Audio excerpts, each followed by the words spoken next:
चंद्रपाल दीवाना। क्या नाम है आपका? डीजे अरुण सोनाई। ओ साली भैया की, ओ साली भैया की दिल न करगी घाल, अदा से मार दिए, अदा से मार दिए, दो नैनों के बान अदा से मार दिए। ओ साली भैया की।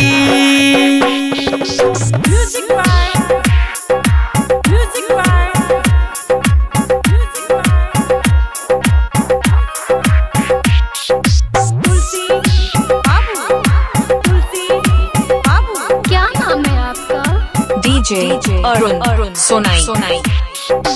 ए सुथरी सन सकल के गोरी, कमर पे चोटी लटके, कोरस कमर पे चोटी लटके, निचबा सूट पहर के चाले पोरी पोरी मटके, कोरस पोरी पोरी मटके।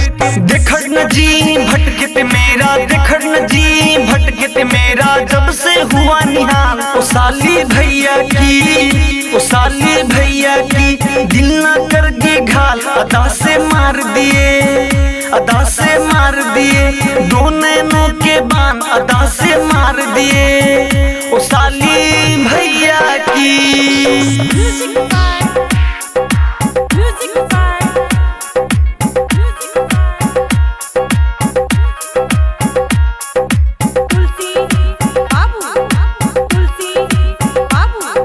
क्या नाम है आपका? डीजे अरुण सोनाई।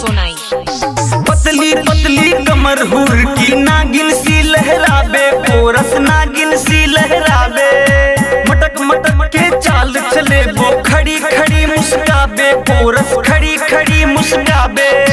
गाल पे तेरे तिल है काला, गाल पे तेरे तिल है काला, सुभाष करे धमाल। ओ साली भैया की, ओ साली भैया की रोहित करे धमाल। ओ साली भैया की दो नैनों के बान अदा से मार दिए। ओ साली भैया की, ओ साली भैया की। डीजे अरुण सोनाई।